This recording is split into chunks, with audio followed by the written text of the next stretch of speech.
destroy me emotionally. I was crying. I feel as though I'm gonna get slaughtered for this rating. Don't kill me, don't kill me. Oh yeah, there's characters in a book. Don't like the cover though.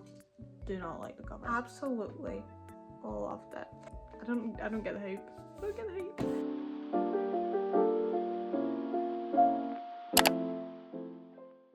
Hey guys, and welcome to today's video. My name's Layla if you're new here, and if you're not, welcome back to the channel. In today's video we're going to be doing a May wrap up, so all the books that I read in May, which was 7.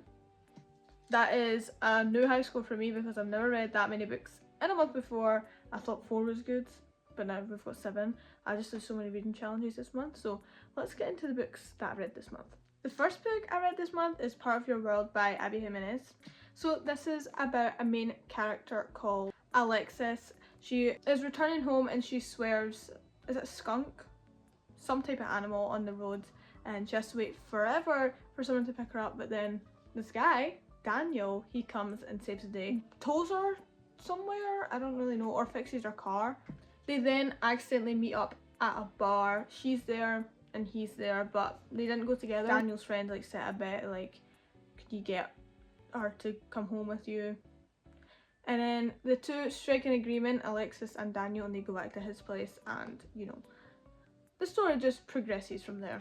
In this book there is a 10-year age gap. That one really threw me off, but in reality it's not that crazy. Like, it happens all the time. She was like in her 30s, he was in his late 20s, so it's really not that awful, but it did like kind of like this is a bit strange. These characters were amazing. They are so unique, and they have a mass amount of like depth to the characters. Like, it feels like you really know the characters, and their personality just shines through the pages. Like, I feel like these people are literally real, and like they've told me their story themselves. Like, that's literally how it feels. Both of the characters are willing to give up so much for each other, and that, like, I truly love an emotional romance book. Like, I don't necessarily like when the connection is just physical.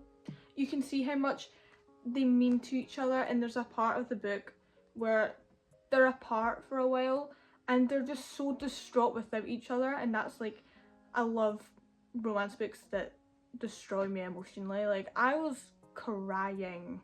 I really enjoyed the small town aspect compared to a big town, and he's not got as much and she has a lot. It's usually the other way about, so I enjoyed that aspect. And in conclusion, I just feel as though Abby Jimenez writes the best romance books that I've ever come across. Like, her books are my favourite books I've ever read, and truly just the best books ever.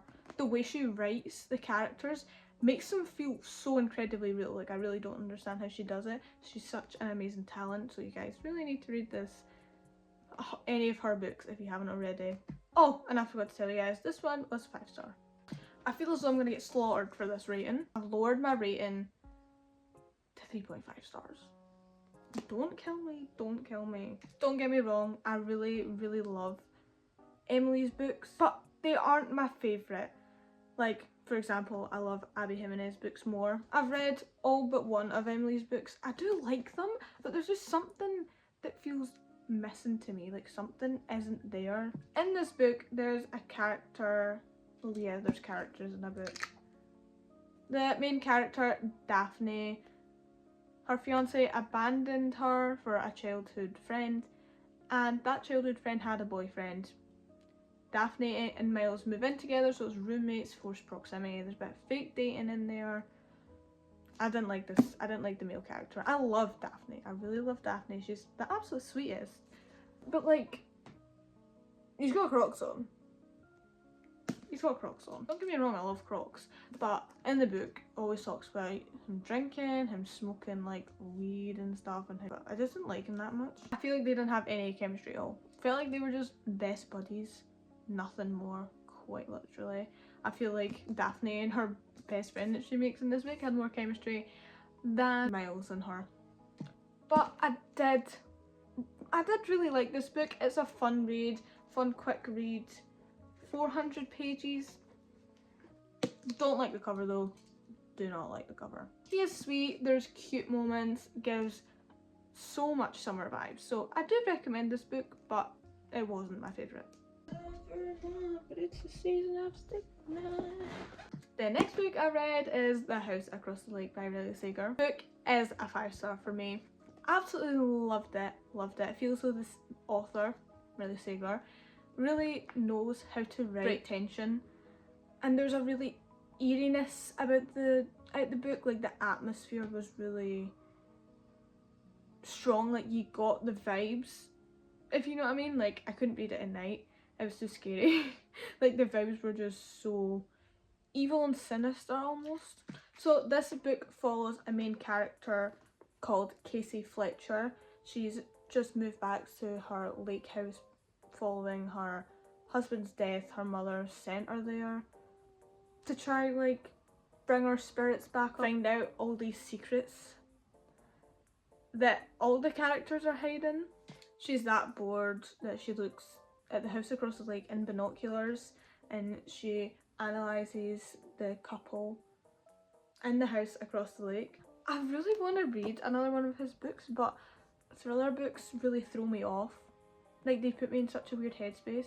But this one was really good. It had some magical elements to it as well. Like it wasn't truly all real life elements. There's one thing that's like can't happen. I really liked the before after like present timeline. It kept me really engaged because it tells you in the back, like this isn't a spoiler, she has someone like upstairs like trapped, she's trapped them. First you think it's someone, then you think it's a different person, but then you think it's another person, and who it is you don't expect. Like this book was truly crazy, and if you love thriller books, this one is a must read. The next book was Fun Broken Heart. I'm doing this as a series, like I'm rating it as a series. I don't have the other books with me right now, but guess what? 5 stars! 5-star series. Absolutely loved it. This book follows a main character called Evelyn, and basically they just journey throughout her life. She goes to someone called a fate where she bargains with him to stop the wedding of her. She thinks he's her true love, and her stepsister is gonna get married to him, so she tries to put an end to that wedding, and it all just escalates from there.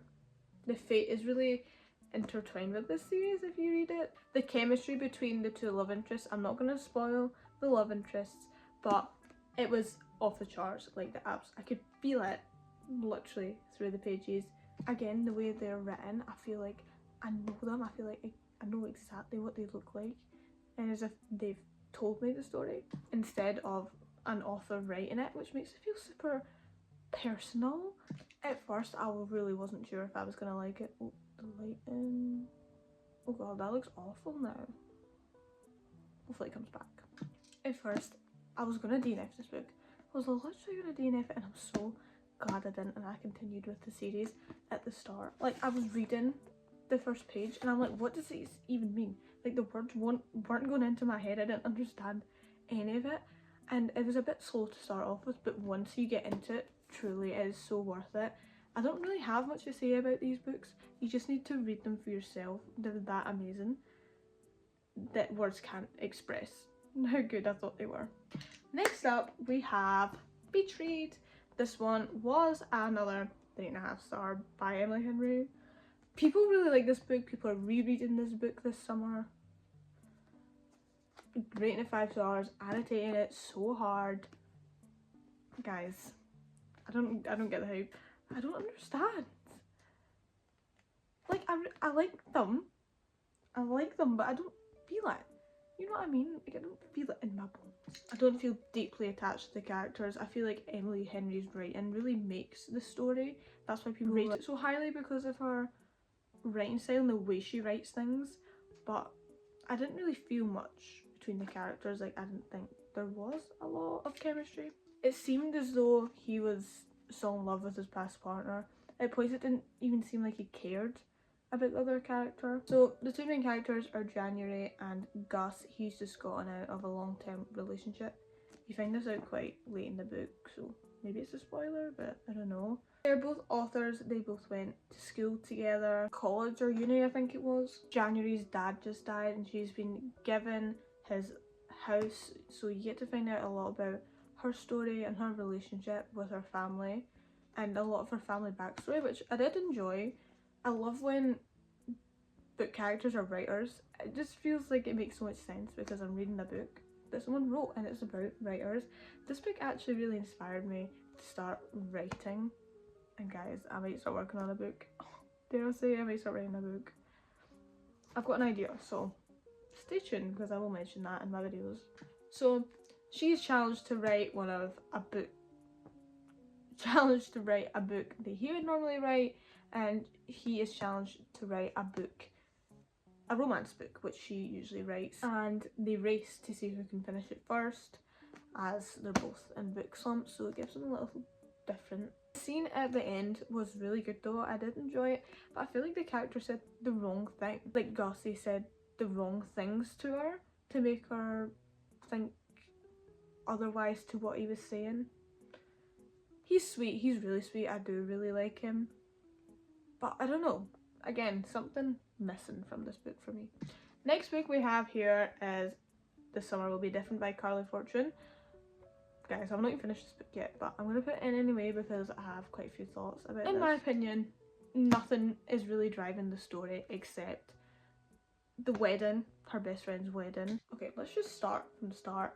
We've got our main character, Lucy. She lives in Toronto, Canada, and she runs a florist shop. She met the love interest Felix while she was on holiday 5 years ago waiting for Bridget. You find out how that unfolds, and every summer they can't seem to hold back from each other, so it seemed as though the connection was really physical and not emotional, but I feel as though it kind of progressed into emotional as well, but I don't really like when they start off emotional.